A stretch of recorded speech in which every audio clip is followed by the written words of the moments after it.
movie begins in the middle of a wedding ceremony where Katherine and Alexander are getting married. Katherine is significantly younger than Alexander and their marriage was arranged by their parents. There also seems to be no love between the pair. Later in the evening, Katherine changes her dress with the help of housemaid Anna and waits for Alexander. Soon after, Alexander enters the room and orders Katherine to stay inside the house and to not go outside, while Katherine keeps on insisting she likes fresh air outside. Alexander then orders Katherine to remove her night dress and goes to the bed without even touching her. The next morning, Katherine sits by the window and reminisces about her time outside. The house has become a prison for her. One morning, Anna comes to wake Katherine up and get her ready. After that, Anna walks down the stairs to the hall where she sits on a sofa and dozes off. Later, Alexander, his father Boris, and other Englishmen are having a talk about going on a trip to London. Boris interrupts Katherine by saying that she has to stay awake and wait for Alexander. He then orders Anna to help her stay awake. After waiting for a while, Alexander shows up and again tells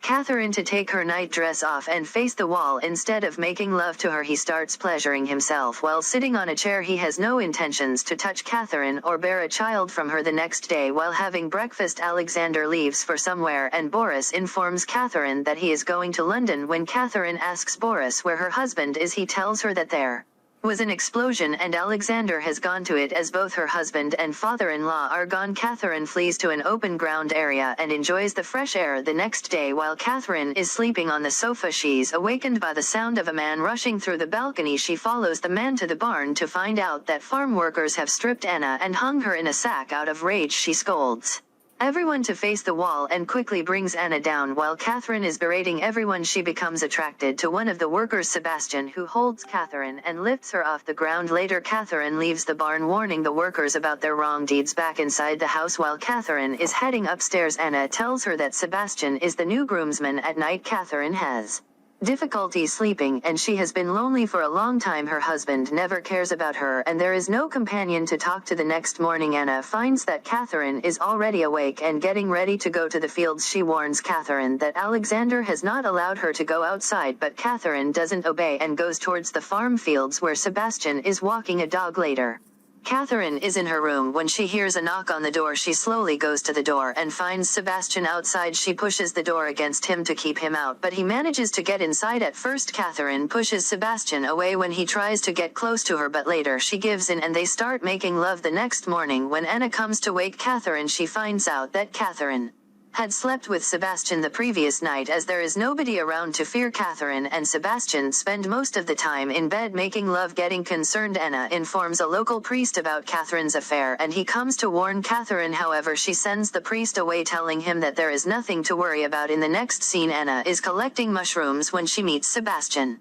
She warns him about his relationship with Katherine in absence of Alexander by giving the example of a dog. The next day, Boris returns home from London. During dinner, he asked Anna for his favorite wine, but she hesitantly replies that the wine is finished. When asked for a reason, Anna is silent because it is Katherine who drank all the wine. Enraged, Boris humiliates Anna by making her sit like an animal. In the next scene, Boris learns about the affair, so he heads to the place Sebastian is sleeping and mercilessly beats him. After this, he locks up the injured Sebastian. Back inside the house, Boris tells Katherine that he has not yet decided what to do with her, and when she asks to take Sebastian out, Boris strikes Katherine. In the morning, while they are having breakfast, Boris schools Katherine again and heads to his room. At that very moment, Katherine locks the door from outside and Boris suddenly starts choking. It is revealed that Katherine poisoned her father-in-law's breakfast. Devastated by the incident, Anna becomes mute. Katherine then orders a shocked Dana to fetch a doctor. When she leaves, Katherine immediately heads to free Sebastian. A while later, the doctor arrives and pronounces Boris dead. Later, Katherine receives a letter from Alexander which states that he won't be attending the funeral because he hates his father as well as Katherine. At the funeral, Katherine acts as if she is in mourning and takes pictures near her deceased father-in-law. As Anna cannot speak a word, no one suspects Boris's death is a murder. After the incident, Katherine takes back the estate and becomes in charge of the house. One day, while Katherine is with Sebastian, she expresses her deep love for him. However, Sebastian is worried about Anna spilling the beans, but Katherine insists that she won't. That night, as Katherine sleeps, she is awakened by some noise and quickly hurries to the window to find out that Alexander has returned. She then hides Sebastian in the balcony and sits on the bed as if she is waiting for Alexander. After he arrives, he interrogates her on why she is still up, to which she replies that the horse disturbed her sleep. After the two are talking, Alexander notices a belt and becomes suspicious. However, Katherine persuades him by saying that she found her on the farm and uses it to check her weight. After this, Katherine makes Alexander some tea, and as they are having it, Alexander confronts her by saying that he knows everything about her affair with Sebastian. He orders her to leave the man immediately and stay inside the house. However, Katherine brings Sebastian inside and starts making love with him in front of Alexander. Enraged, Alexander attacks Katherine and a fight breaks out, which ends in Katherine eliminating Alexander. Later that night, Sebastian buries Alexander's corpse in the woods while Katherine shoots at his horse to destroy evidence of his arrival. The next morning, Sebastian dresses and behaves like he is lord of the house. As the couple is now free, they spend their days happy. One day, a woman named Agnes comes to their residence along with a child named Teddy. She claims that Teddy was born to her daughter and Alexander. Katherine tries to refuse it, but the lady informs her that she has papers that attest to her words. Finally, after a long conversation, Katherine agrees to keep the lady and Teddy in the house. Sebastian is angry knowing that he has to leave the mansion and live in the outbuilding again, and suggests to Katherine that the woman may be lying. This is how the two groups start living together despite their differences. The following day, when Katherine wakes up, she feels uneasy and finds that she is pregnant with Sebastian's child. While she heads to inform Sebastian about the news, she is interrupted by Teddy, and they instead go to the open fields and discuss the names of birds and trees. Later, Katherine goes to meet Sebastian with a bottle of wine, but he is still angry about Agnes and Teddy taking the house from him.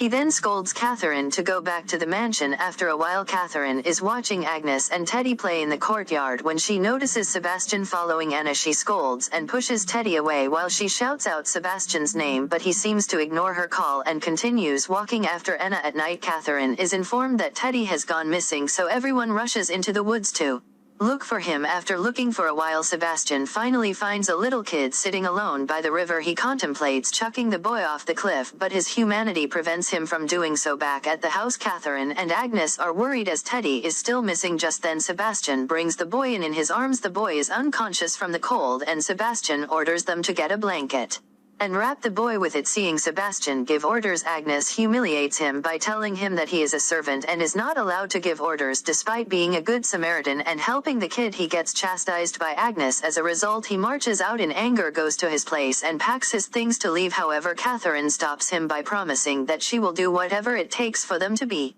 together. After coming inside the house, Katherine offers to look after the boy and suggests Agnes gets some sleep, but the look on her face reveals that she has other intentions. She then goes to a window, opens it, and lets Sebastian in while Agnes is sleeping. Katherine and Sebastian suffocate the boy with the pillow. After the boy is eliminated, Sebastian flees away to the woods. The next morning, while doing household work, Anna comes to find the boy lifeless beside Katherine and immediately goes to call Agnes. While Katherine shows no signs of regret for her actions, Sebastian is seen crying in the woods, expressing his guilt for taking the life of a child. After weeping and confessing his crimes to God, Sebastian starts running towards the house. Inside, a devastated Agnes crying about her grandson's demise, while Katherine keeps lying that she simply woke to find the boy lifeless. However, the doctor is suspicious as there are bruises all over the boy's body. As everyone is conversing, Sebastian opens the door and confesses every crime he and Katherine have committed. He tells everyone Katherine poisoned her father-in-law, killed her husband and even the little boy so that they could be together. When asked, Katherine denies it and instead accuses Anna and Sebastian of the murders. She convinces the others by saying that her father-in-law was eliminated because he found out about the relationship between Anna and Sebastian and had threatened them with separation. As support for her words, she brings up Anna to refuse the theory, but Anna remains silent as she cannot speak. Thus, Katherine's words are taken over Sebastian's, and Anna and Sebastian are accused of being guilty. They are then apprehended by the police and taken away inside a wagon. In the final scene of the movie, Katherine is alone in the house because the maids are also gone. Katherine wanders around the empty house, looks through the windows, walks down the stairs, and sits on the sofa feeling Sebastian's unborn child in her belly with her hand.